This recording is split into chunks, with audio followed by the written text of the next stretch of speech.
de son monument, Napoléon a pu contempler 38 années de Tour de Corse.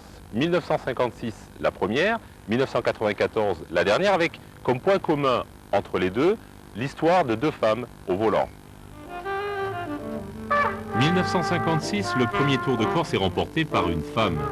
Gilberte Thirion crée la surprise et offre, selon la presse de l'époque, un véritable récital.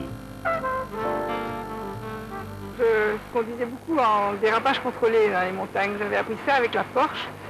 Et j'ai un de mes très grands amis qui s'appelle Helmut Polenski, qui a été plusieurs fois champion d'Europe des rallyes et qu'on a baptisé le roi de la montagne. Un jour, il m'a dit, je vais t'apprendre à conduire en montagne. Et nous sommes partis, sa femme était mon équipière des Tours de France que j'ai fait. Nous sommes partis dans les Dolomites, nous entraîner pour le rallye des Alpes. Et il m'a dit, tu vas te mettre derrière moi, je vais t'apprendre à conduire en descente. Parce qu'en côte, tout le monde sait conduire, mais pas en descente. Et nous, les deux Porsche une derrière l'autre. Moi, il m'a dit, tu te mets pare-choc contre pare-choc et tu ne freines que quand je freine. On a passé une journée à s'entraîner comme ça, c'était pas très facile. Mais à l'arrivée, ça allait et je crois que j'ai gagné beaucoup de rallyes grâce à ça. Des étapes spéciales grâce à la vitesse des descentes. C'était au temps des gentlemen drivers coiffés d'un casque de cuir et vêtus d'un costume de flanelle.